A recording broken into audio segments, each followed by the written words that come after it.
It's about to get bloody. Seriously.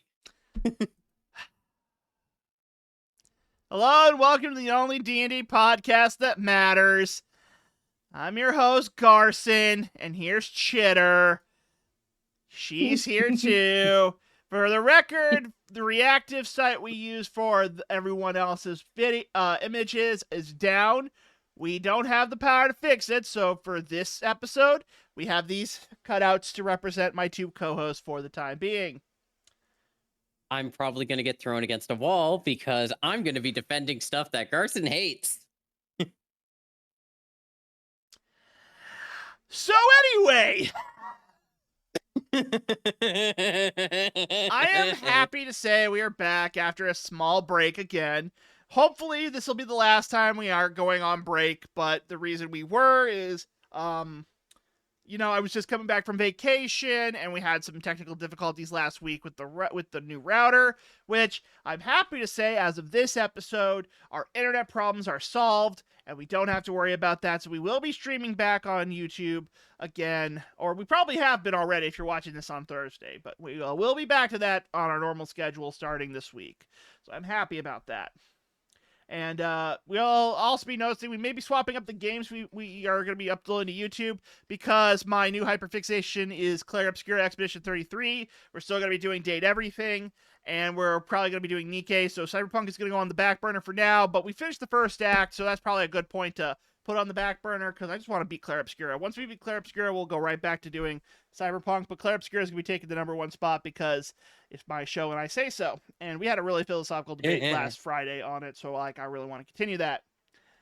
And in the spirit of debate, you have to understand it's a clashing ideals, and in these trying times, we have to allow us to come up with different takes on things that we don't like, or if we do like. And if there's nothing else, I would like to say I stand up for the concept of spiritual debate of saying we may not always agree on everything, but we can still be friends at the end of the day and still care about one another. That being said, Cheer, you're 100% dead wrong, and I will fight you to the ends of the earth if you say otherwise.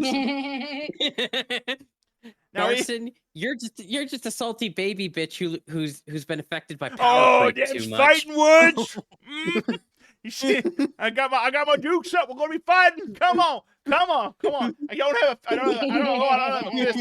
fist emote. So I'm just gonna pull out my controller and be like, "Oh, I'm gonna beat you over the head with this thing because you're a spider." Oh no. Okay, look. Yeah. Okay. So normally we have a rhythm to these episodes. When we're talking about classes, we like to go in order of the books, and typically we are kind of, but we're not really skipping 2 classes because we're gonna double back on them. This week, I was reading the class of my favorite class in D&D, Sorcerers, and I'm not happy about it. Chitter read it and had a different opinion. Now, that's Chitter's choice. She can have it. Yeah, he was like, oh man, Chitter, you're going to really hate this class.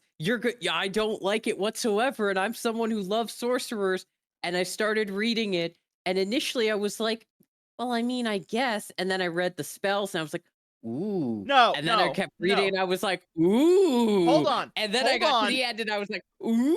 Hold on. When I play a sorcerer, yes, spells are the key component of how you play a sorcerer because you are a magic caster class, and having access to a lot of good spells is always a good thing. The problem is, this is my take on it. We literally had a blood sorcerer 2 books ago that was in Kinks and Cantrips that did this better, and it's the same concept. No, I'm going to get into my reasons why. Go ahead. I'm just going to say this, Garson. You are dead wrong. This one takes a different take on it, and I fucking love it. All right, let's dive into it, and we'll go to the other classes. But I got some feels, and I'm getting them out. And Neffy's here to ref because she likes to laugh at all the sadiness that me and Chitter throw at her. So it is what it is. She is legitimately in the middle so that we don't tear each other's eyes out. Okay. So I'm going to give my perspective on this class. Chitter's going to give her perspective on the class. But we're going to do something a little differently. We're going to go in order of the abilities, and I'm going to say why I have a problem with it. And then Chitter's probably going to give her point of view on it, and we're going to go back and forth, because tonight's probably the first episode where me and her are legitimately not on the same page of this stuff. So I want to see if we can either make this work or if it's going to be the final episode of FTT. Spoiler alert, it won't be because we can have Mhm. disagreements and be fine.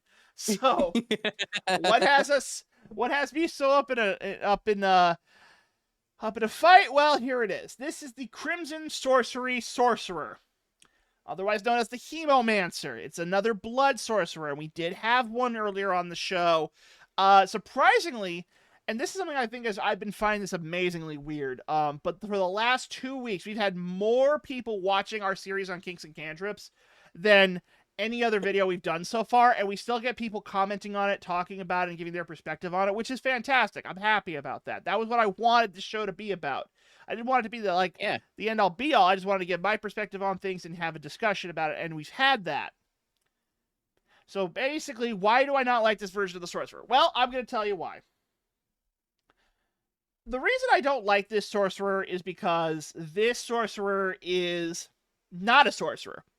It doesn't use it doesn't really use meta magic or sorcery points or any of that. It is a magic caster with the sorcerer name on it, but it doesn't do anything that really makes the sorcerer stand out. Now, as someone who has played about 6 sorcerers in his lifetime in D&D campaigns that he's been a part of, I can tell you I love sorcerers, and I love using like the magic ability to build like unique builds, because that's what the sorcerer does. It uses meta magic to manipulate magic in a way that wizards and other spellcasters can't do, and it unlocks a lot of really unique abilities because of that play in. And I'm not saying meta magic is the defining factor of a sorcerer.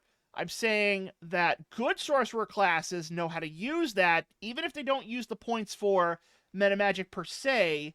They use it to manipulate magic in a unique way, and this doesn't do that. And where it starts with is actually on the 3rd level ability, Bloodwell. I'm going to read this ability for you guys, and you're going to probably see why I'm a little bit hesitant on it. So to start with, you hold a reserve of vital energy called your Bloodwell, which you can use to empower your magic and fuel other powers from the subclass. When you deal damage or restore hit points to a creature, you can expend your Bloodwell to add 1d8 to the total for one target. And you regain your expended Bloodwell when you finish a long rest or when a creature takes 10 or more necrotic damage from you at one time. Okay. Where do I begin with this? Alright, so let's start with the first one. It's a d8. Yay, that's fine, some damage dice, but it also benefits you for healing abilities. Here's why I don't like that. This comes in at level 3. Dealing 10 necrotic damage is not impossible, but there aren't a lot of spells early on that deal necrotic damage, except of course for the new unique spells that came with this class, including Blood Bolt and Blood Sacrifice. That came in at level 3. But those are but that's a cantrip, and the other one is a 2nd level spell. Now, Blood Bolt's probably going to be what you use for your majority of your damage. That's going to be like your Fire Bolt. That's going to be like your Ray of Frost. It's going to be your go-to cantrip. Now, on paper, it's a good ability, because what essentially it's doing is that it says that you are going to get you're going to basically always have this up if you can deal 10 or more necrotic damage in battle. And that's not a bad thing to replenish your resources that way. The problem is you cannot reliably do that until much later in the game. So, for example, Blood Bolt does necrotic damage, but it only deals 1d6 of necrotic damage. And you do get temporary hit points equal to your proficiency bonus. I like that. That's a decent spell. But what else am I using? What else am I going to be casting necrotic damage with? I mean, there's inflict wounds right there, buddy. Yeah, but that's a 1st level spell Mhm. slot. And there's no guarantee I'm going to deal the 10 damage. Okay. Hmm. I see where you're coming from. And this was where I initially had my hesitation about this. And don't get me wrong, I'm not saying it's a bad hesitation. Mm-hmm. I want to make that very clear, because you're absolutely right in that this ability can turn you off instantly. And this ability can make you go, why the fuck do I need to deal 10 damage? Why the fuck is that's so high for for this type of class? And then I started to think, I started to look at everything that's going on, and I started to think about the use of meta magic.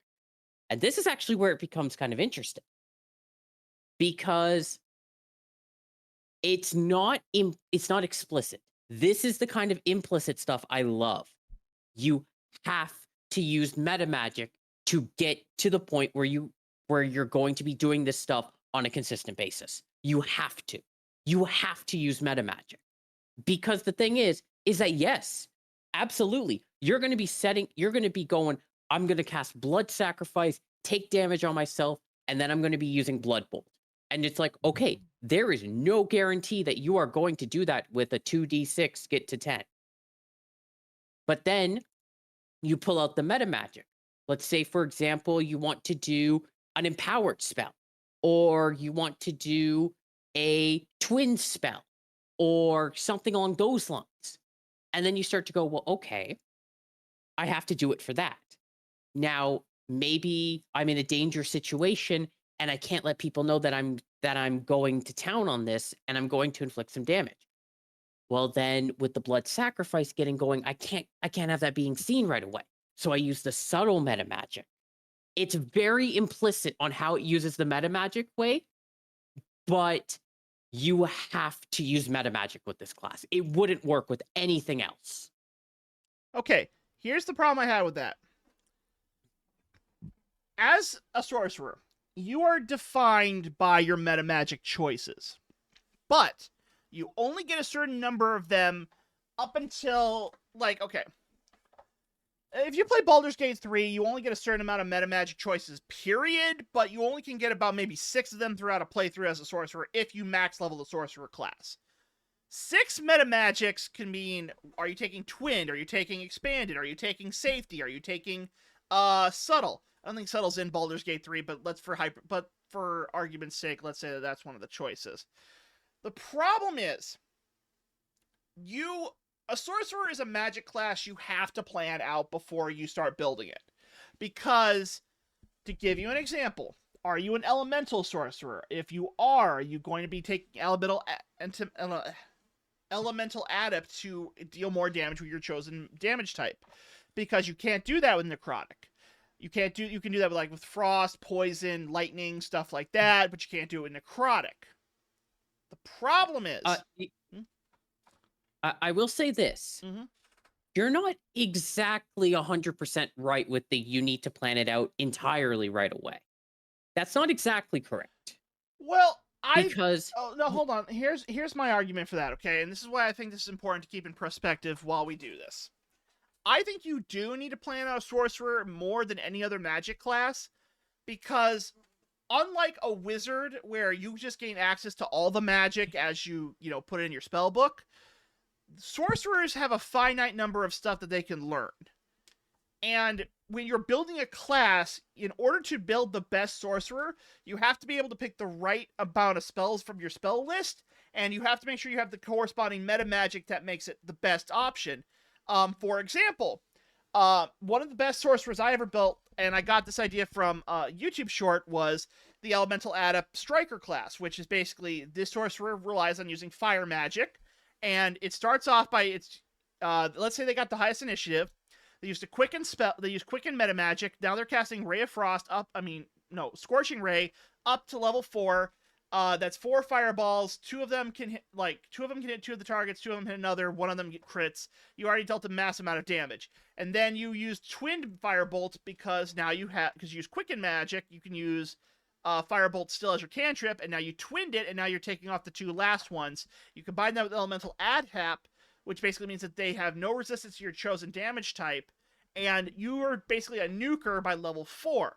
Now, I'm not saying that that's going to be everyone's cup of tea for sorcerers. I'm just saying, because I had that planned out, I was able to, by level 4, take out a high-ranking boss that was going to be a problem for our party because I knew how to use the combined meta magic I had access to and the spell list that I had available to. And that is what you have to plan ahead of time when it comes to building a sorcerer, to know that you're able to use the maximum.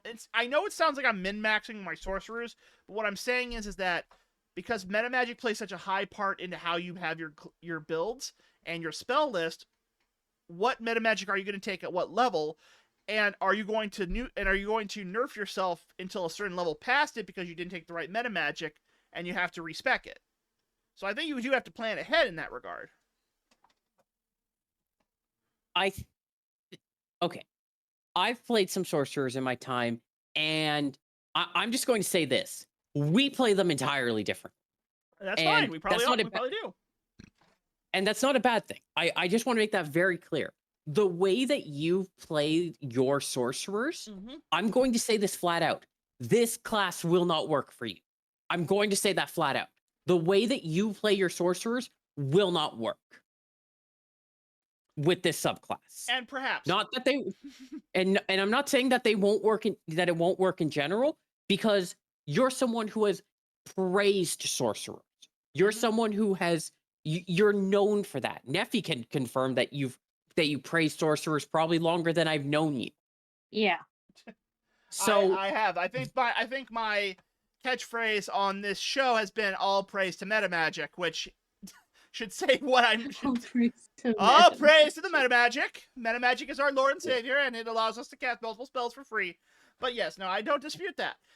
And if it was just this, I wouldn't have such a problem with the class. But there is other factors that I don't like that we will get into. But I want to let you finish your statement. Yeah. I personally, I love this way of playing a sorcerer. This is the kind of sorcerer where genuinely, if you gave me this, I would be like a kid in a candy store. I would be finding all the ways to make it work. I'd be fine-tuning the little details and telling the little stories with it. I would be so fucking happy. I am going to say this right now. For campaign 3 or even a backup character, I am using this subclass because this class makes me that genuinely excited to use it. Well, I mean, that's totally up to you. But I have other problems I have with the class too. And the other thing I don't like about this class is it isn't like, okay, what they're doing with this sorcerer class is unique. And the fact that this isn't like Obojima's Oni sorcerer, which is a melee caster, or even Kings of Cantrips with the Blood Art, which is like the mass dot sorcerer.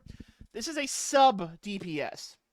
And for those of you who don't know what a sub DPS is, it is the term used for a DPS that also can provide healing and buffs to the party when DPS is not required. Basically, it's like the halfway point between the healer and the DPS. And because this is one of the few sorcerers that gains access to healing magic, we have Cure Wounds, Aid, Death Ward, which, okay, I'm not going to lie, that's actually got a good spell. I like Death Ward. And then Mass Cure Wounds, and that's just in terms of stuff you get as your domain spells. Which, okay, not bad. But the problem with sub DPSs is that they typically don't do either job really well. Because they don't have the buffs to make the healing magic super good, and then they sacrifice some other buffs to basically give them minor buffs to everything, as opposed to being able to, like, buff their damage or buff their healing. So it's like they have to thread a very thin line. And 9 times out of 10, the sub DPSs never pull that off. I am someone who is along the mindset of this is a class that it knows what it can do. This is very much a class that it's not going to do one thing extremely well. It's not going to be versatile either. So then why would you play it? Because of the fact that it is essentially a pump cannon.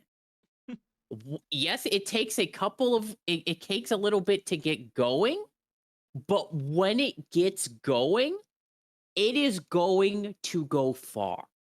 And this is a class that, genuinely speaking, I am seeing this as a class that you walk into a room, you are the center of attention, or not, depending on what you want to be.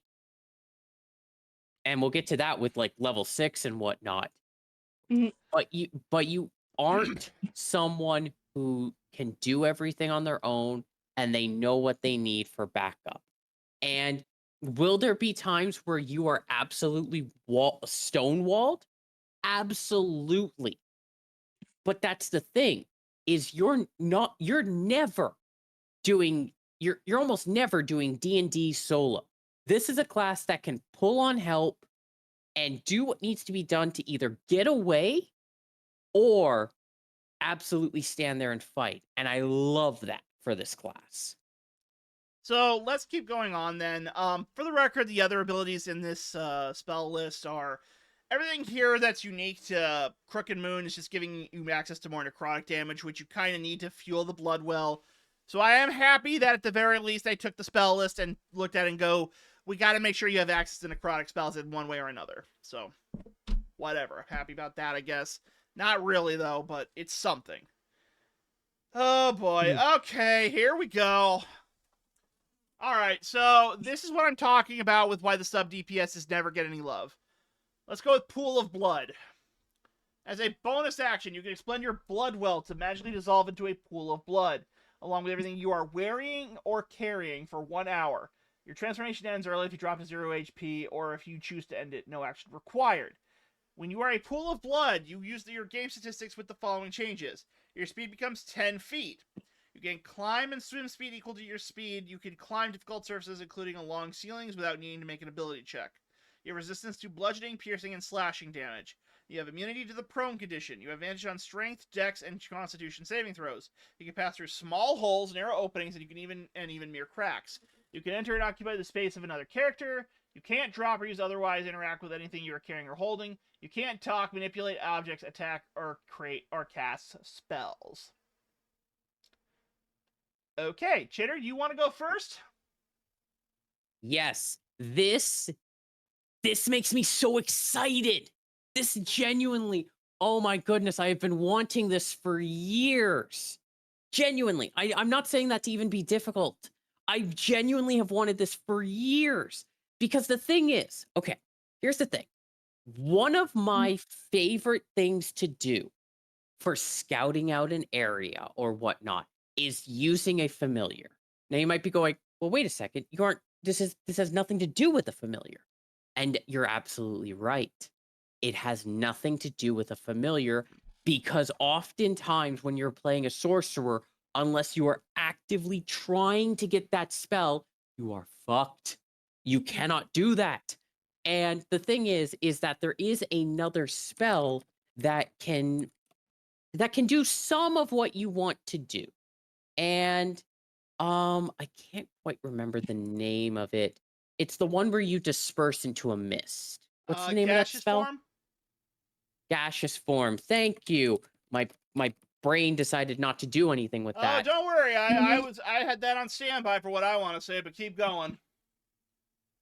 See, the thing is that gaseous form, it's a misty cloud. And don't get me wrong, I'm not saying that that is a bad spell. In fact, the reason that I love it so much is because it is a mist. It's a mist. But the thing is that I have had so many DMs do this to me. I have had so many DMs do this to me where they have said, "Oh, well, that misty cloud is a bit abnormal in this dark, dank environment. You're either gonna have to pass a deception check, or you're going to go into combat immediately." And I'm like, "Fuck, that makes sense. Fuck, it makes sense." And with this one, genuinely, for those kind of environments, to do the same thing that I want to do, which is scout out the area and just get to a point or get behind the enemy or do whatever. Finally, finally, there is a way to do that because so many environments are not misty, but there are so many of those environments that are going where a pool of blood, even if it's moving, because it's moving at 10 feet, it's very fucking slow. So it's basically like dripping downhill, even a slight bit, because we all know that shower that has the water go into the back of the corner when the drain is in front of you. Okay, that is pretty funny. Yeah. Yeah, well, I've had more than a few of those, and it's been like, what the fuck? Why is the drain up top? So I've had so many of those where this this is so ideal. And the thing is that it uses a blood well. It doesn't use a third level spell slot. It doesn't use a third level spell slot. As a sorcerer, when you get to level 6, you were crying for your level 3 spell slot. And so, yes, it is one use. Yes, you have one use before you need to either have a very very long nap or do some damage. That's totally fine because guess what? Your spell slots are like that too. So this is basically gaseous form, but without the need to fucking beg your DM for a misty environment that it makes sense in. So yes, I understand how this could be annoying or even bad or even in some ways somehow maybe not as great as gaseous form in some situations. But for me personally, for the experiences that I have had, I am screaming at the top of my lungs going, "Yes! Thank you, fuck." You good? Yeah, I'm good now. Okay, good. Good to hear. All right, let me take my chance on it. Here's what I don't like about this ability. I can forgive using the blood well, kind of, but honestly, I can't, because this is where I noticed the biggest problem I had with this class. I only get one blood well.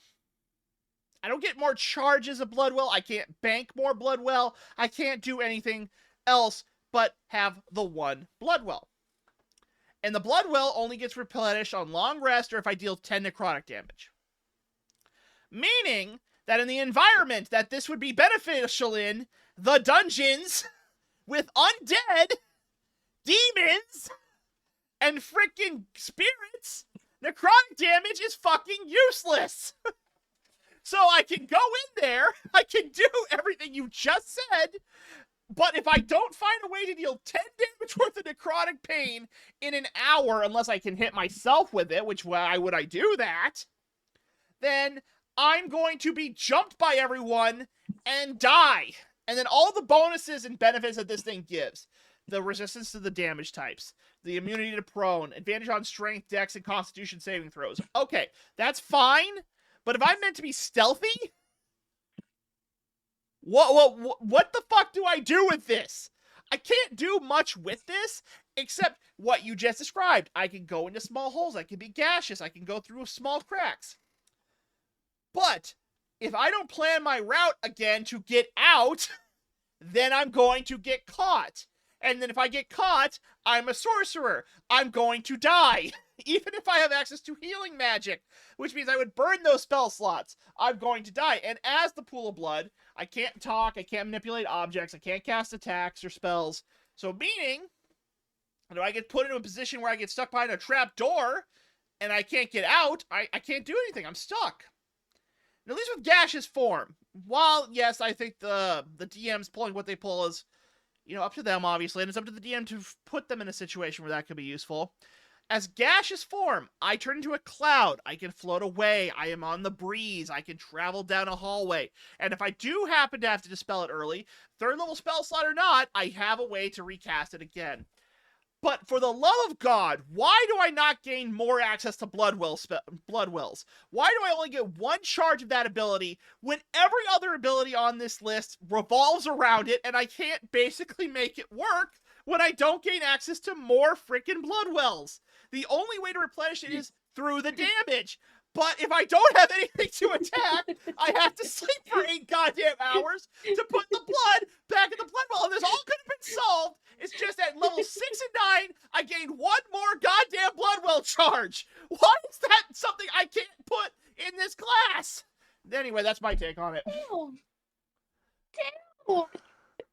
I'm sorry. It's just, this is what I had the problem with this ability. It's like, yes, these could be all good abilities, but the fundamental flaw is I'm limited by blood well charges, and it's like a little grenade. It's like a little tiny egg in my hand, and I look at this and I go, if I use this, when will I get another one of these? Do I use it now? Because if I was in combat, I could probably use them reliably because I'm probably going to get them back a lot more easily. But if I'm using this for exploration, where am I dealing the damage? How am I going to get out of this? I'm like if the party goes. Are you not?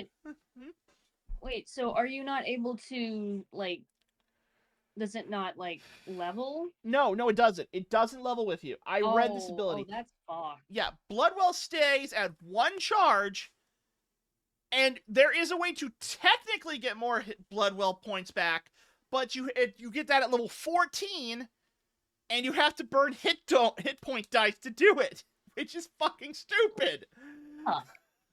So anyway, let's get back on. So yeah, that's why I don't really like these abilities, is because the problem is they built everything around this Bloodwell charge, and they didn't take in consideration to give more Bloodwell charges, and I think if they did, that would break the class. But they built it in such a way that if you want to use all the cool stuff that the Crimson Sorcery uses, you need Bloodwell charges. But you can't get those unless you deal damage. But if you're in a dungeon where this would be the situation where you would want to sneak in and do all this stuff, you're dealing with enemies that are resistant to necrotic damage, and it has to specifically be necrotic damage. It doesn't have to be 10 points worth of damage, and there's no ability that makes it so you can convert damage to necrotic. So you have to either build your class around necrotic damage only, or you have to be the sub DPS and take only the healing abilities, or you have to build. And by the way, that's actually something I was hoping for, because meta magic combined with healing magic is something we haven't gotten before. So I actually was hoping that would be the case, because twin cure wounds or twin healing or twin aid or expanded aid where you can heal from mass away, like with mass cure wounds, I actually think that's a really cool idea.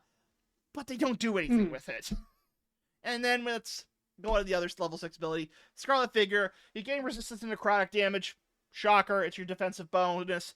And then when you finish your short rest, you can expand your blood well to reduce your exhaustion level, if any, by 1. Okay.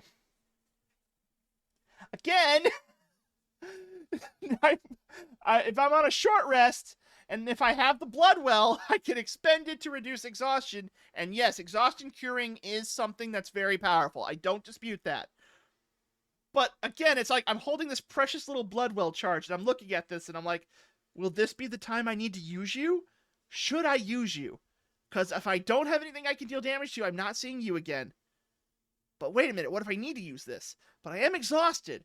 But wait, what if I need to sneak through a hole? I can't do that unless I have the Bloodwell charge. But I can't get the Bloodwell charge without dealing the damage or taking a long rest. And it's just like, with any other type of magic you have, you gain access to multiple charges of it. Like, wizards get more arcane recovery points. Sorcerers gain more sorcery points. I don't even have the option to expend sorcery points to make the Bloodwell go back. And I'm just saying, looking at this, and I'm like, in any other case, there's just one line of text that would fix this. Just make it so I could get Bloodwell charges a secondary way, or give me more charges, and I wouldn't have so much of a problem with this. That's all I'm saying.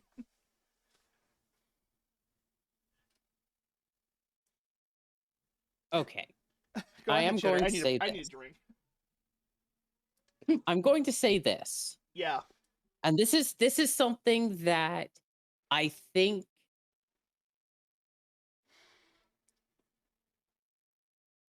I'm going to give a very, very generous benefit of the doubt, because the other classes have been so good. And this is something that we've talked about. The other classes have been great. So I have a feeling, and this is a gut feeling of mine, Okay. that the way that this class works is that, yes, there is only one blood well. And yes, it comes back only with damage and whatnot, and everything about it. And you're just like, good God, please give me more. Because that's a very valuable, that's a very honest critique about it. I think I would want to see how this flows. how the flow is with this class. As corny as that pun is. No, I'm just thinking like I'm sorry, it's just when you said, and I'm sorry I'm being immature here, folks, but like the blood sorcery, you want to see the flow of it. Yeah. But I want to see how it works. Because here's the thing, we're talking about this in experience in comparison to other sorcerers. Now, let's both be extremely fair here. This is kind of going along the same lines as not in terms of actual like one-to-one ability, but in one-to-one feeling of a wild magic sorcerer. This is what I feel like going into this. Because don't get me wrong. Like for example, there's Tides of Chaos. You get one use of it. Or you have to roll on the wild magic table and shit happens. Mhm. Or, and this one is you get one use, and then you have to do this thing to get 10 damage. So I'm sitting here going, I love the wild magic sorcerer, and I wouldn't want the Tides of Chaos to have more uses. With that in mind, and with everything we've seen from this book so far, from the classes, I want to see how this class plays. Because I feel like the way that they did it, it works, but I can't explain it without seeing it. You know, with wild magic sorcerers, you know what you're getting into when you play that class. You know it's meant to be random and it's tapping into the weave and you're going to get random magic happen.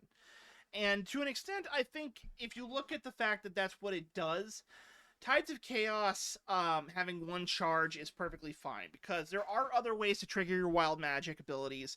But even then, you don't want to play a wild magic user, and this is just any wild magic user, like the wild magic barbarian, the wild magic sorcerer, the wild magic wizard. I think there's a wild magic wizard. I don't know if there is or not, but there might be. But the point is, you are playing that class because it gives benefits, and then sometimes you end up casting a fireball on your entire party. But those moments are few and far between for a reason, because otherwise the class wouldn't be playable. I can fully admit that. But with this isn't trying to be wild magic. This is trying to say all of your abilities are locked behind this one charge that you cannot use unless you deal 10 necrotic damage, or if you're lucky, you take a long rest. And there are times when I need to decide when I'm going to use that blood well. And the other thing is that the blood well by itself is just naturally weak, because it doesn't get more damage either. It's always going to be one additional D8 of either healing or damage. And this is the same thing I had with the origami wizard when we talked about it. It sacrifices growth for abilities behind a gimmick. And when you have that, you are not playing a good class. You are playing a gimmick class that could potentially do some stuff, but you can't rely on it. And when you can't rely on it, there's a chance that you could lead to your entire party getting wiped. I'm not saying it's going to happen, but it can. So the question is that am I ever going to use the blood well for the healing or the damage? And if I am going to do that, why does it not get stronger? And if I'm not going to do that for the other abilities, why do all of them require like a blood charge that takes 10 necrotic damage to refill, and I'm still in the same boat when something bad happens? Again, it's just these levels of things that when you peel away the mechanics behind this class, you begin to see that there is a lot of flaws in it based around the fact that the blood well is the key component of it. And I'm glad that at the very least there is a way to gain charges of it without needing to use long rests. Genuinely, I mean this, but let's take a hypothetical scenario here, okay? Let's take the Blade Singing Wizard. One of the few wizard classes I actually like, because I like sword mages. Okay? Their whole gimmick is using the Blade Singing ability. They gain, like, 3 or 4 charges, right, like, around level 6 or so, right? Okay. Mm-hmm. Let's say, hypothetically, the only way to get into Blade Singing was you had to gain a Blade Singing charge. Well, how do you get it? Well, you either get on the long rest, or to gain another one, you have to cast, like, a 2nd level spell or a 3rd level spell slot. And then if you did that, it then took in the magical energy, and then you were able to use Blade Singing again. Okay, Now, let's take that hypothetical situation and then combine it with other blade singing abilities. Let's say that you couldn't use the crescendo ability without using another charge. Well, how do you gain that charge? Well, you have to be in blade singing mode, and then you have to cast another spell, and then you gain the charge. And then this would be how it would be the whole way. And that's kind of how I have it, but okay. The point is that the reason blade singing works is because when you first gain access to it, you have 2 blade singing charges, and it lasts for 10 turns. This is a one-time thing that you can easily expend casting a blood bolt on someone, and then you're not going to get it back until your next 10 damage of necrotic damage then refuels it. So I'm looking at this and I'm like, all these other abilities are here, but they can't really benefit from getting more. But they can't really benefit because I have 1 charge. Do I choose to use this now? And if I do, will I be in a situation where I can reliably get more of these charges back? If I am, then that becomes more useful. And if I was like a blade singing wizard, if I had a charge of blade singing, if I was in a situation where I could either use that blade singing charge to cast a song for free, like cast a spell for free by using the blade singing charge, or use blade singing to deal more damage, am I in a situation where I get those back? And I don't see that for this class. I see it being pigeonholed into necrotic damage, which is one of the most resisted magics, because most of the enemies that you would be fighting are resistant to it, and you don't gain an ability to bypass that. So how do you deal 10 necrotic damage? And let me reread this again. Yeah, it has to be at one time. So you have to deal a total of 10 necrotic damage at one time. It doesn't stack. It can't be like one turn I dealt 6 damage and the next turn I dealt 4. That's 10. I gain my charge back. I have to deal 10 damage at once to get it back. So that's where I'm having the problem with this. And the 14th level ability really pisses me off because this is using a resource to gain very minor benefits again. So for those of you who don't know, let me read Vital Siphoning real quick. You can feed on your own life essence to fuel your magic. As a bonus action, you can expend a hit point die and choose one of the following benefits. Blood Boil. Regain the use of the Blood Well, or 2 Crimson Pulse. Expend your hit point die and the Blood Well to make the next meta magic option you use this turn cost no sorcery points. Okay. Okay, so this is stupid. This is very stupid. But Chitter, I'm going to let you go first. Okay. So, how do I say this? Go ahead. So for the level 14, basically, the level 14 is okay. You can expend a hit point die and regain one of the following benefits: use of Blood Well, or expending your Blood Well to make the next meta magic option you use this turn costs no sorcery points. So I'm just gonna say this right now. Uh-huh. This is not just a one-time thing and you're done. This is this is the ability that you use when your back is against the damn wall. When you are going, "Oh fuck, I need to throw everything in the kitchen sink against this enemy." Okay. This is not going. something that you this is not something that you Go ahead, sorry. bonk, Garson. Sorry, go Bonk. ahead. Go ahead. I'm done. I'll wait. But I got a lot to say. This is not something that you use, "Oh, just because I want to use the Blood Well." This is something that you use when you're going, "Oh, fuck me." Because level 14 is when things start to get not fun. It gets to be not fun McGee anymore. And level 14 is when the real shit comes out to play. And yes, I am saying this right now. If you're using hit die, that is going to be a risk that you have to take. But the thing is that this class is all about risk. This is a risk versus reward class, and I absolutely love it for that. And this class genuinely this ability alone makes me go, okay, I know the themes that they're going for. And it this wasn't the one that sold me on the class, but it was the one that made me think, okay, I have to use every resource I have. I can't rely on my meta magic here. I can't rely on just my meta magic here. This is everything.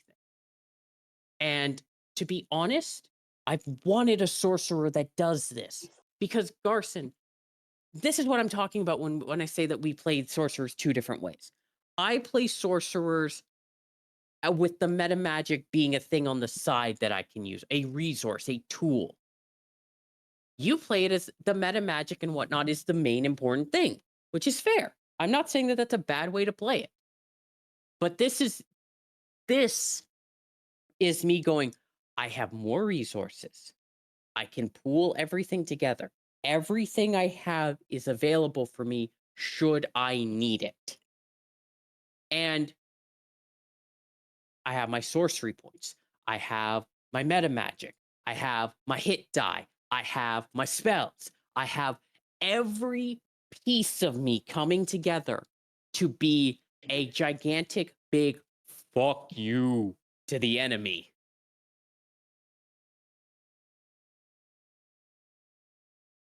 Okay, is that everything? Yeah. Okay, just want to be sure. Okay, here's my take on it. And maybe I am being. Aru, it's not silent. I can literally see the mic going. If he's pulling a joke, I'm gonna kill him. Anyway. Alright, so let me Alright, let me break this down so I can basically explain my take on it, okay? Mm-hmm. The reason why I don't like this ability is for one simple reason. Hit point die, typically, yes, you don't really use them. It's not that as a resource is I have a problem with. I have a problem with the fact that this feels like they're using an arbitrary system to fix one of the key faults I had with this class, and that's using Bloodwell charges. Yeah. So, I mean, okay, and I get that. But what I don't like is the fact that it's the secondary half of it. Expend your Bloodwell to make the next meta magic option you use this turn cost no sorcery points. Here's where I have the problem with this. Meta magic is one of the things that meta magic typically likes to do is it likes to use quickened, twinned, expanded, safety, stuff like that. And those do cost various amounts of sorcery points, I'll admit. But when you are casting those abilities, you typically want to take in consideration the fact that you are manipulating the magic to use all of your action economy properly. Like your reaction, your action, your bonus action. This kind of takes away one of those action economy points to be able to set up the ability to set up more meta magic options. I get that, and it's in theory that's not a bad thing. The problem is I don't know why this has to use a bonus action to do that. And maybe that's just a me thing, and if it is, fine. I'll freely admit that's probably a me thing. I'm not going to dispute it. But if I'm going to use the secondary ability, I have to, once again, have the Bloodwell charge, then use the bonus action to use a free meta magic. And you'd think someone like me who loves using meta magic would be really happy about that. But one of the most common meta magics I use is Quicken Spell, which takes an action spell, like your Fireballs, your Scorching Rays, those types of magics, and reduces them down to a bonus action, which means you get a free cantrip spell after that. That's me. I'm giving up that ability, which means that some of my meta magics I'm not going to be able to pick from. I can pick Safety, which means that my allies are not going to be targeted by my AoE abilities. That could be useful. I can pick Twin, which would copy the spell I'm casting to a separate target. That could be useful too. But I also have access to Sorcery Recovery, and I can convert unused spell slots into meta magic as well. And maybe, again, this is like a me thing. I'm just saying, like, if you want my honest opinion, here's what they could have done to make things a little bit better. Let this be the level where you get an additional Bloodwell charge. Take that hit point die thing, You can still keep it, use it for the Crimson Pulse ability. I think that would be perfectly fine. But don't make it just to regain the Blood Well. Just say, take that part out and give me 1 additional Blood Well charge. I would say that would fix 90% of my problems I had with the class.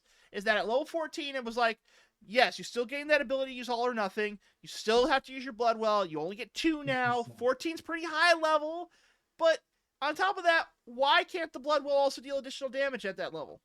It's 1d8 through its entire lifespan. That's an Eldritch Blast.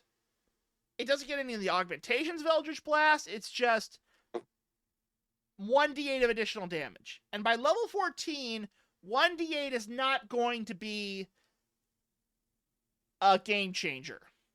Because if it was like a flat 8 points of damage at this point, maybe. But like you said, this is when things get when shit gets real.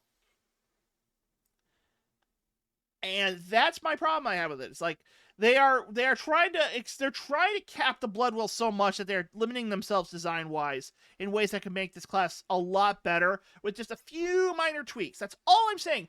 Just a few minor tweaks, and I think we would be on the same page with this ability. I don't even have a problem with the Crimson Pulse thing. I think being able to expand a Blood Well charge and a hit point die for free meta magic is reasonable, because there's a lot that meta magic can do to break a fight.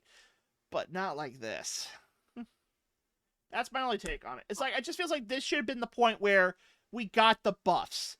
This is a buff level where it's like the Blood Well does more damage or heals more, and we gain 1 additional charge.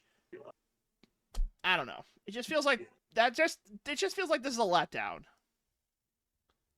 I personally am going to use this class to see how it plays.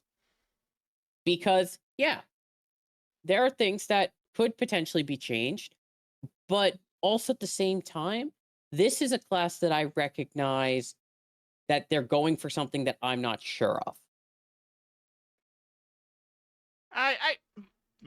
I guess that's probably a good point. All right, well, let's tackle the capstone ability, because this is kind of an odd capstone ability in that it's not really an ability. It's a spell. Sanguine Feast. Your hunger for vital essence is unquenchable. As a magic action, you can unleash tendrils of blood that lash at any creature of your choice within 30 feet of you. A target must make a Constitution saving throw, taking 5d8 necrotic damage on a failed save, or half as much damage on a successful one. If your Blood Well is already expended, you can use this action. If your Blood Well is already expended when you use this action, the target has disadvantage on the saving throw. If at least one creature takes damage from Sanguine Feast, you regain a number of hit points equal to the damage roll. Once you use this feature, you can't do so again unless you finish a long rest, unless you spend 5 sorcery points to use it again. Okay, where do I begin with this? I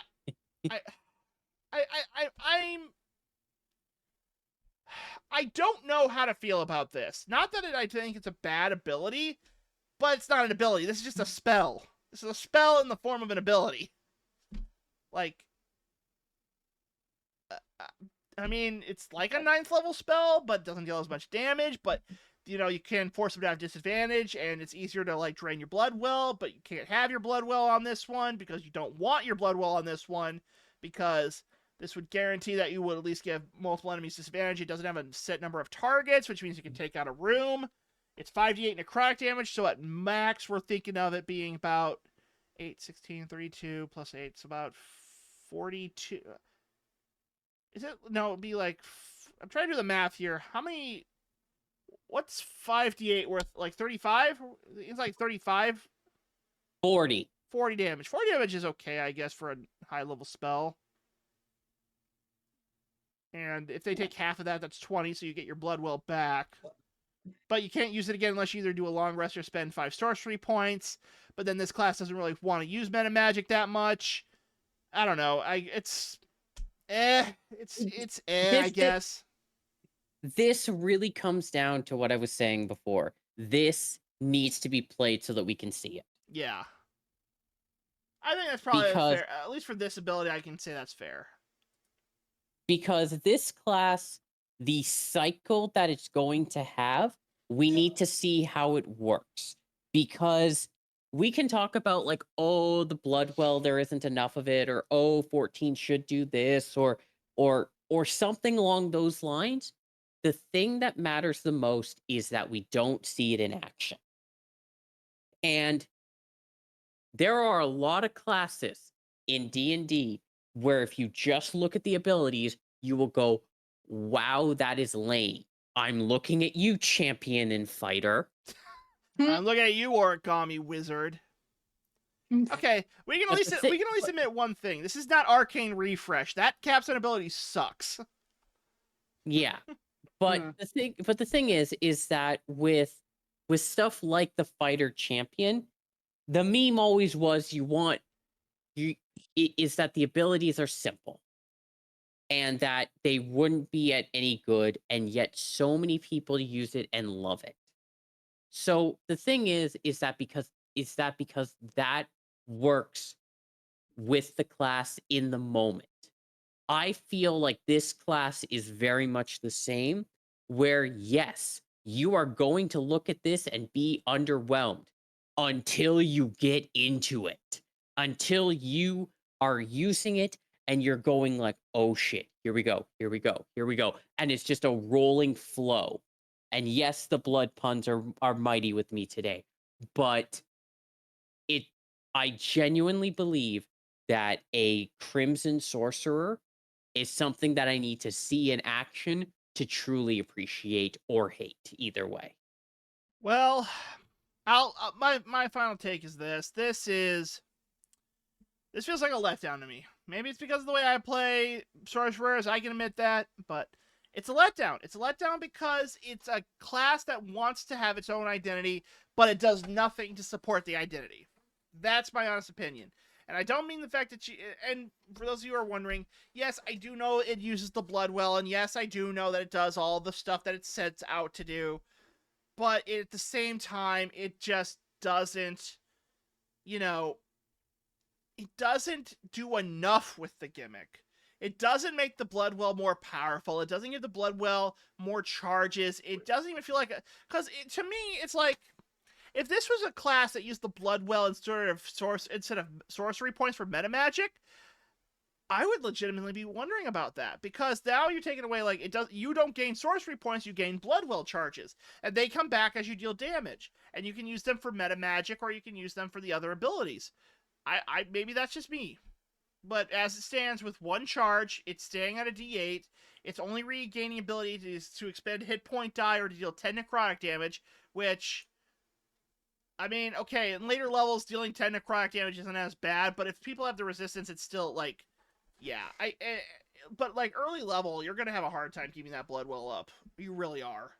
You got to be, like, god rolls of it to happen. And Blood Bolt does get more powerful as you level up. So, like, you can theoretically hit that number a little bit more easily. But as it stands, I'm just not a fan of this class. It's just not enough. And it feels like it's just not got enough of an identity for me to consider even playing it as. And this is coming from someone who loves sorcerers. I feel like this is a letdown in my book.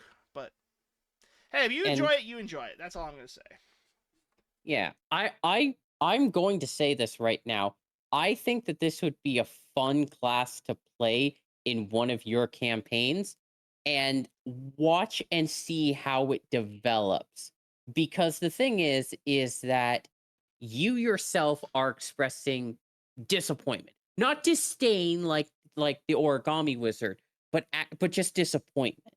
Right. So if it worked in your if you saw it work, like you saw someone not just having fun with it, but being efficient, being helpful, being everything that a sorcerer needs to be part of a party, I think you would be willing to take a second look. I might. I might. And I wouldn't even dispute that. I would just say, like, things change. And you're right. Maybe if it's in action and I see it says good, maybe if I see it in action and that 10 points of necrotic damage keep happening more and more often than I'm giving it credit for, and you can expend that Bloodwell time after time, I will freely admit that I was wrong. I will gladly say I was wrong, and I accept that.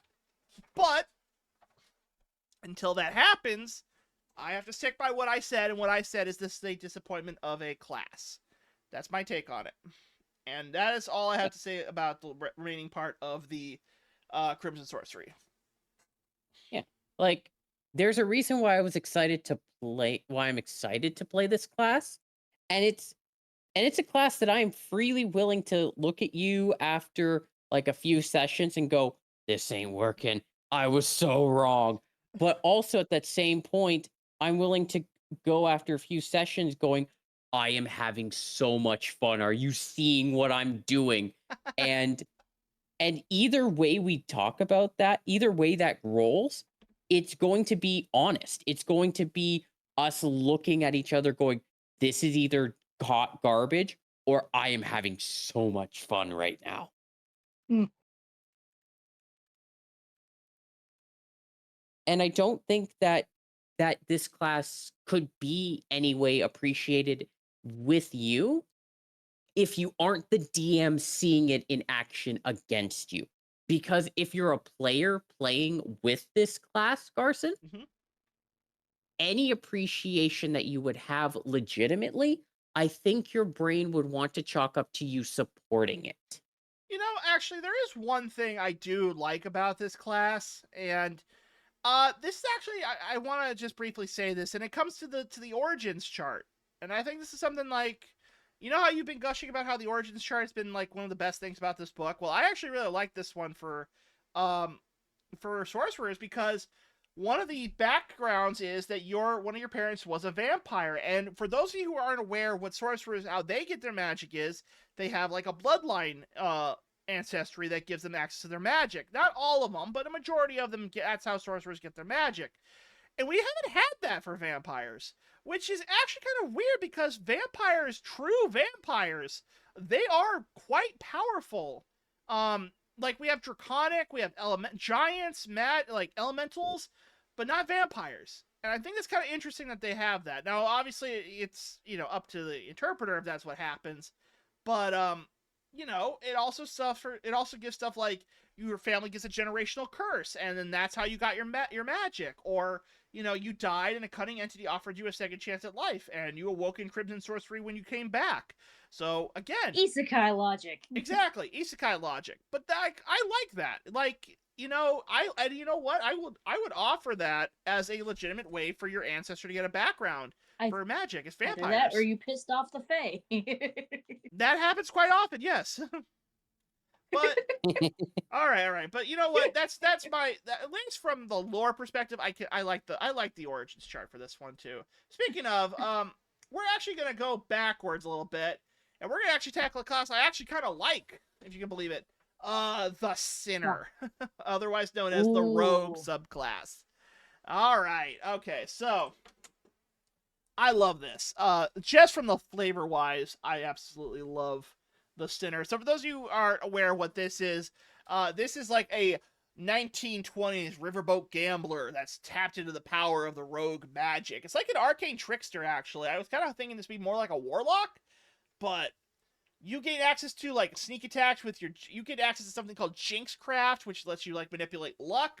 You got your own you specialize in guns. You're not like using knives and stuff. I kind of like that a lot. Why do I see this, Garson, as this being like the class that you would make an NPC boss in New Capenna? So anyway, Actually, actually you're not wrong. I could, actually, and it would fit that because New Capenna is based on like the 1920s gangster era, and this guy is or literally like someone an can make like a pirate character out of oh this as yeah, you well. could actually, and that's one of the things I like about that. So we're gonna tackle this one next. So this is actually a card I love, and I figured this would be a good counterbalance to the Sorcerer. And if we have enough time, we'll tackle the Grim Harbinger, and then we'll be caught up for next time. But we're gonna tackle this one first. So first off, level 3, you get your Hex Slinger ability. When you deal damage to a creature with your sneak attack, you can unleash the power of your Jinxcraft. When you roll your sneak attack dice, designate 2 of the dice before the rolls, such as rolling them separate or using different colored dice. The total of these rolls of the rolls on these dice determine the effect of your Jinxcraft, as noted on the Hex Slinger's Jinxes table. You can use this feature a number of times equal to your Charisma modifier, minimum 1, but you regain all expenditures on a short rest. Okay. I'm not gonna lie, if you're a dice goblin, you're gonna love this because you get to roll additional die. But what exactly does that mean exactly? Well, we're gonna have to scroll down a little bit to showcase it. So we're gonna talk about the hex. Yeah. We're gonna talk about the Hexslinger's jinxes real quick. So you roll 2d6s like as you would at a craps table, and this is what you get for your abilities. If you get 2, which is you rolled 1 on both of them, on the target's next turn, it can only do one of the following move or take an action or a bonus action. If it targets you or an allies with an attack that turn, it takes 2d6 psychic damage. That's okay. So basically, it means that if you hit someone with a sneak attack, you can basically make it so they can only either move or take an action or a bonus action. And if they attack you, they have to take 2d6 of psychic damage on top of that. That's at level 3. Huh. And that's just if you... And now, obviously, that one's not going to happen the most, because to roll 2 1s on a 6-sided dice is... Actually, I think at that point, that'd probably be the one you want to have the most... Like, this is probably the one time you want to have one show up on the die. But, okay. I like that. Just give me my ones. Give me my onesies. Okay, but that's just the first of the jinxes. There's actually a total of up to 12... There's actually a total of about 7. 6. No, 7. I can count. Sure you can, Coder. Anyway, if you get a 3 or a 4 on the dice roll, you get the Nightmare. The target has the frightened condition until the end of its next turn, and it must immediately take a reaction to move as far away as it can from you up to its speed. Oh, that's nice. I like that. I like that a lot. That one's chilling. It's real nightmare-y. No, and not only that, you also make sure so they have disadvantage on if they can see you. So this is like one of the rogues where like, I'm sorry, motherfucker, but you can see me, so you got a disadvantage on them dice. Oh, that's nice. And okay, again, like obviously it depends on what your dice roll are, but 3 through 4, I think is probably the most common that you're gonna get if you just consider how many combinations you can get on a die for that. Yeah, it's not terrible. No, it's not. But they're all really good. Like number 5 through 6. So if you get 5 and 6, if your results are a 5 through a 6 on the dice, whiskey bottle. The target drops what it's holding, so you get to disarm a character until the end of its next turn. When the target picks up an item, it must succeed a DC 15 saving throw, or it drops it again.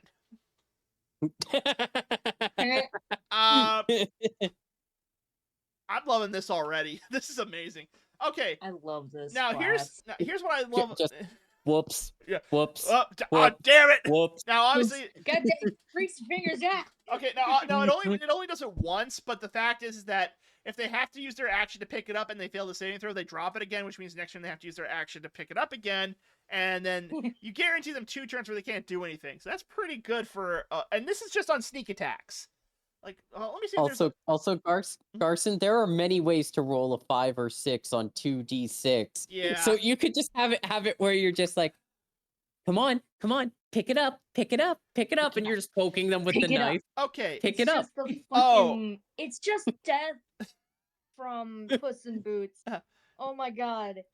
That's exactly what you're describing. Oh, it gets better actually. So number 7. So if you roll a 7 on these 2 dice, this is what you get: cheap shot. Until the end of its next turn, the target speed is half, and for that duration, attack rolls against it have advantage. Oh! If you are a rogue and you see the terms have advantage on any of your abilities built in, you are like, oh, I'm going to enjoy this, because now you can use your sneak attacks, you can use your roguish charms, you can do all of that, and this is like something I kind of love, is the fact that you don't actually aren't expending much, because as a charisma modifier, you can use this up to 5 times before a short rest. Do you know how many times like we've had a fight where we expend everything before we take a short rest? It's near impossible. So if you can, get a 20 on a fucking charisma on this guy. You're gonna love yourself because if you do that. Oh my god. Okay, 8 through 9. Withered Arm. Until the end of its next turn, the target has disadvantage on D20 tests that rely on strength. 10 through 11. Bad luck. Until the end of its next turn, when the target makes an attack roll or a saving throw, it subtracts 1d6 from the total. Oh, But this is an amazing class. it is. But hold on a second. What happens if you get double sixes on those things? Well, you get Dead Man.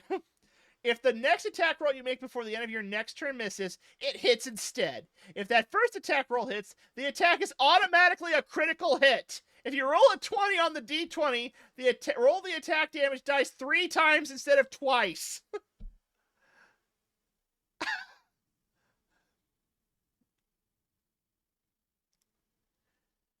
Okay. I'm just sitting here going like, good God. This is level 3. Okay. I love this. Now, okay, this isn't going to happen all the time.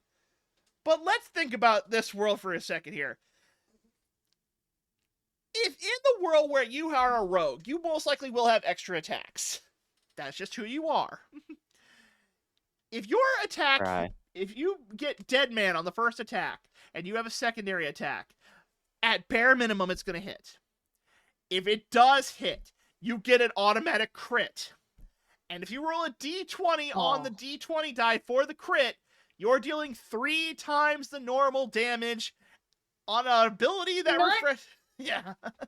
Not twice, 3 times. Okay. There is a world where this class can solo the boss. It won't always happen, but it's possible. We could use this. And then... Garson, you are using this for New Capenna, aren't you? Oh, hell no. I'm using this one if my character dies in the 3rd campaign. I'm going to find some way to make my... I have a character planned out for when Shitter DMs the 3rd campaign, and I really like him. But if he ever does die, I'm fucking finding a way to put this in here, because I'm going to be using this shit. And yes, he will be a New Capenna. I promise you that. I think we found the class that Hensi Toolbox Tori is going to be using. But hold on. That was just the jinxes from the ability. Okay. But we didn't talk about how the Sinner gets these abilities. Well, we need to go back up to the top of its 3rd level ability called Get Jinxed. And yes, that is a reference to the song from League of Legends for Jinx. I get it. Now, what is Jinxcraft? Well, you have learned the secrets of Jinx crafting, drawing magical powers from the dark deeds and deals of sin. You gain the following benefits. Cards and bones. You gain proficiency with 2 gaming sets of your choice. Playing cards and dice are recommended, but you don't need to pick those. They're just recommended. Here is where things get crazy. The Jinx weapon. As a 1-hour ritual using a gaming set, you magically create a Jinx weapon that channels your Jinxcraft. The weapon takes the form of a pistol or a gaming set. For you, the gaming set Jinx weapon is a simple ranged weapon with a normal range of 30 feet and a long range of 90 feet. It deals 1d8 force damage on a hit, and has the Vex Mastery property. In this form, you can throw cards, dice, and other gaming set pieces, or you can use them to unleash bolts of hex magic. Alternatively, you can imbue Jinxcraft into a simple or martial weapon if you have proficiency with it, turning it into a Jinx weapon. The infused Jinx weapon deals force damage instead of its normal type. If you create a second Jinx weapon, the first vanishes or its Jinxcraft ends. Okay. Sorry, I'm just giggling at a dumb idea I had.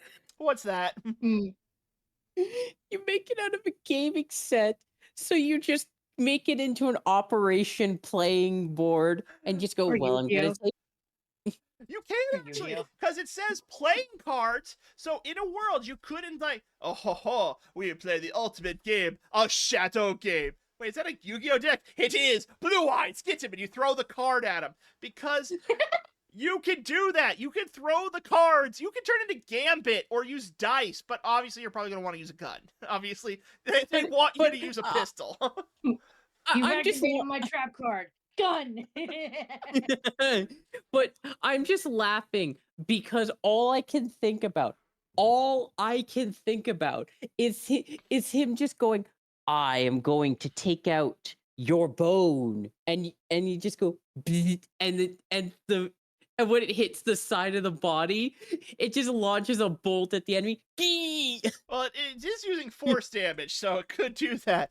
But I like this because Okay, so naturally, this is one of those rogue classes that want to use ranged attacks more than physical attacks. I mean, you obviously can use melee weapons, but let's be fair here. How many times can you use a gun in a D&D setting and make it work? Just saying. Oh, and one other thing about the third level Get Jinx ability is you get access to a cantrip. You gain access to Dancing Light, Mage Hand, Minor Illusion, Mysterious Presence, which is unique to this book. When you touch a willing creature in Shrouded's presence until the spell ends, other creatures must subtract a 1d4 from any wisdom, insight, or perception check made against the target. Or prestidigitation. Charisma is your spellcasting ability for it. So you're not really dealing any damage abilities, but some utility cantrips are never a bad thing. I mean, Mage Hand and Minor Illusion are just pretty good all around. Yeah. Now, the trade-off with all of that is, and you get a lot for level 3, is that you will not see any other abilities until level 9. So you actually, and this is something I'm going to say right now, this is a class where you probably can go to level 3 and be like, I'm good, I don't need any more levels, and I think no one would fault you for that. Fair. I mean, the jinxes are Fair just enough. all-powerful. But, like, let's scroll on down a little bit more. What do you get at level 9? Level 9, Borrowed Luck. When you use your hex slinging, you can siphon away a sliver of the target's luck. You gain Heroic Inspiration if you don't already have it, and if you do have it, you can expend your Heroic Inspiration instead of expending use of Hex Slinger. Oh, What the fuck? this is a broken class. Oh my god, this is probably up there with the circle of the Old Ways Druid, because what essentially it's saying is that, oh, so I can use Hexslinger, steal Heroic Inspiration, and then if I already have Heroic Inspiration, I can then use it to expend the Hexslinger, and then continually have Hexslinging on the whole time as long as I have Heroic Inspiration, and I keep getting Heroic Inspiration. Also, Well, I just need to say this. Yeah. Here's the thing about that can make this a little bit more broken. Yep. That's at level 9. You will have already had 2 feats in your origin, which can include Magic Initiate. Oh no. And in 2024, which is what it's based off of, there's a spell called Ancestral Communion at level 1, which do you mind if I just read off what that spell does? I have a feeling I know what it does, but I want to hear it. Go ahead. One moment, let me just pull this up really quickly because yeah, why wouldn't I, right? I guess.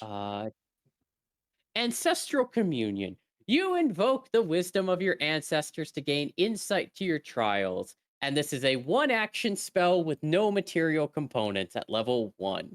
Oh no. What's the When spell you level? cast level 1, Okay, I wanted to make sure of that, because like, if this is a cantrip, holy shit. and it's a concentration for 1 minute, which doesn't involve Jinxcraft or anything. True. So this is just a spell you have. When you cast the spell, and at the start of each of your turns for the duration, so 10 turns. Oh, and by the way, this is from Crooked Moon, so just so that we I think have they that. had this plan then. When you cast the spell, and at the start of each of your turns for the duration, you gain Heroic Inspiration if you don't already have it. Okay, so basically what you're saying is you get 10 free Jinx crafts if you have Borrowed Luck.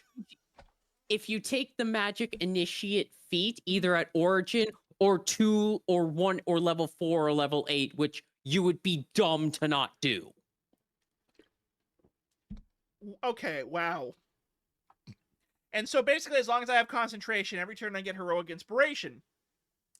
And then if I gain Heroic Inspiration, I can then expend it to use Hex Slinging, which then means I can then use Jinxcraft.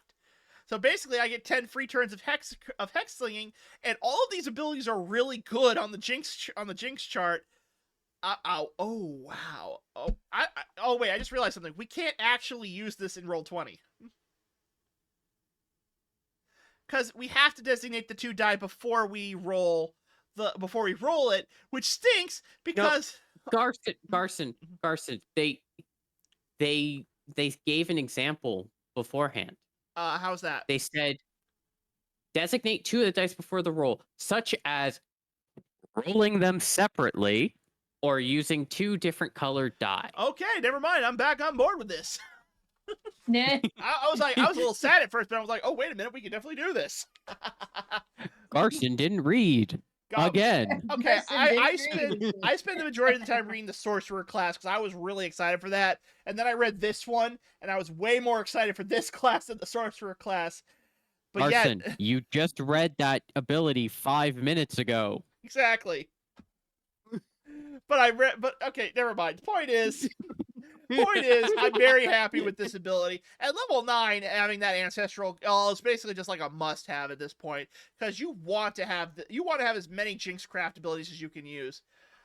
But wait a minute, it gets better. Oh, wait, there's more. There's more because now we go on to pick your poison, and this is gonna be fun. Here it goes. When you use Hex Slinging, you can roll the designated sneak attack dice twice and choose which total to use. Okay, if the roll you chose is the same number on both dice, the target takes psychic damage equal to half your level. If the roll you choose is a 2 or a 12, you don't expect... Woo! Sorry, folks. Calm down. I'm good. I just had a little cough. But if the roll you choose is 2 or a 12, so min or max, you don't expend the use of Hex Slinging. And that means you still can either... So if you get Snake Eyes or Dead Man, and trust me, I want Dead Man. Dead Man is fucking great. And Snake Eyes is a good second place run. But Dead Man is fucking good. Really, really good. You don't expend the use of Hex Slinging. So if I'm reading this right, this is what I think the roll is, what the ability is saying. And I could be wrong on this. So if I am, it's still not a deal breaker. It's just something that I'm probably reading it. But from what I'm saying, when you have this ability, you can roll the 2 Hex Slinging dice twice, and then you get to pick which one you want. Meaning that, in a theory, you have 2 choices from your Jinx abilities. That's what I think it's trying to tell me. And if I chose the roll that... So if I chose the roll where both... So if I roll them twice, and let's say I got 2 3s, just out of curiosity. So I would get Whiskey Bottle. Right. So that would mean that they would take half of my level in psychic damage, which would be about 7 if we rounded down. No, 6 if we rounded down. But if I also pick the roll that ended up with Snake Eyes or Dead Man, I get that charge back, so I don't actually expend Hex Slinging. That's what I think it's trying to tell me. Yeah, something along those lines. That's really But it's good. just... Yeah, it's just amazing. Does anyone got anything to say? Like, I'm loving this class. I'm just sitting here going like, yep, this checks out. This checks out. All right, let's take a look at the capstone ability, which is The Other Side, which, if for those you don't know, that's a reference to the song Friends on the Other Side, that Dr. Facilier sung in The Princess and the Frog. I don't care if that is the case, that's my headcanon, I'm sticking to it. All right. You call on your otherworldly friends in low places. Oh my god, you're so fucking referencing that song. To change the odds of anything you do in your favor, you gain the following benefits. So you gain 2 buffs. Crossroad Devilry. When you miss with an attack or fail a saving throw, you can expend and roll any number of your sneak attack dice. Choose the number before you roll. And add the total roll to the attack or save, potentially turning a miss into a hit or a failure into a success. Expended dice return after you use your next sneak attack. Okay. God damn. Oh, but that's just the first ability. The second ability is called Lady Luck Smiling.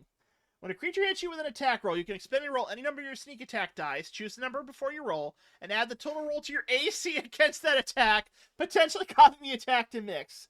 And expended dice return to you after you use your next sneak attack. Good God. Okay, well, I'm going to say it. At level 3, this class is broken as hell, and you don't even need to go to level 9. 9's probably the capstone that for me. For me personally, 9 would be as many levels as I'm putting into this class if I was going to multi-class. Because Pick Your Poison and the Other Side are great, but I'm sorry, the Jinxes at level 3 are perfect. I love it. Just, oh my god. It is genuinely a class where you are just sitting there going like, huh, how can I fuck up your day today? Now, unfortunately, we don't get as many weapon forms for the origin tree as we get for other classes. We only get about 4, but I like this. Like, for example, it's a wooden glyph-covered talisman carved into the shape of a pistol that fires magenta blasts, a pair of bone dice that shoot ghastly green bursts of jinx crap from their pips, enchanted playing cards that can be thrown with explosive magical power, Gambit, a lucky coin that launches itself towards foes when flipped and always returns. Good grave. That's just insane. It's just silly. It's just silly at this point. It's silly, but I love it. I absolutely love it. Yeah. Okay. Yeah. Well, I don't really know what else to say about this class. This is pretty fucking good. I like it. Yeah, it's pretty good. Do you have any did you have anything you wanted to add, Chitter? Nothing really. I got absolutely nothing, genuinely. Okay, so the question is, do we go on to the Warlock with the Great Full Patron, or do we double back for the Grim Harbinger? Because the Grim Harbinger is I think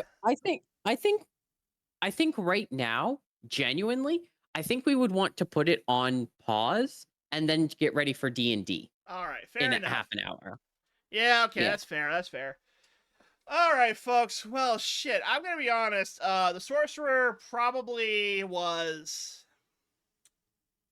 Well, that was a letdown for me personally, but Sinner loved it, so that's okay. Yeah. And I gotta admit, the Sinner is probably one of my favorite rogue classes of all times, and I wish, for God's sakes, I wish Astarion could be this in frickin' Baldur's Gate. Cazador, I've come to fight you. Oh, how are you gonna do that? With this gun I found! Wait, what? Oh my god, he shot Lord Cazador with a gun! That's right. And if any of you bitches yeah, he deserved it. And I'm gonna become a true vampire, and if you bitches say anything, I'm gonna shoot you too. I'm sorry, I'm just or the fucking no, now I have the image of fucking Astarion challenging Cazador to a card game. I cast loaded dice. What's that do? It means I throw this at you. Wait, damn it! Astarion, you throw dice at my head. That's right. Okay, well, I will say this: the Sinner is probably it's one of my favorites. I love this class because you get all the major powers in the first 3 levels of it, and then everything else is just like gravy. And all of the jinxes are really good. Like, and since you do get them, and you can get them back really quickly because you just need to either do a short rest or do a sneak attack. That's literally all you got to do, and have heroic inspiration. Nothing but positive. Anyway, we'll be back next time to talk about the Grim Harbinger and then the Great Fool Patron. Yeah. Because we're going to be getting into the Warlocks, and we're going to be dealing with dancing mimes next week. So that's going to be fun. Oh, dear God. It's so Neffy. No. It's silly. Oh my God. No. No, it's the Joker.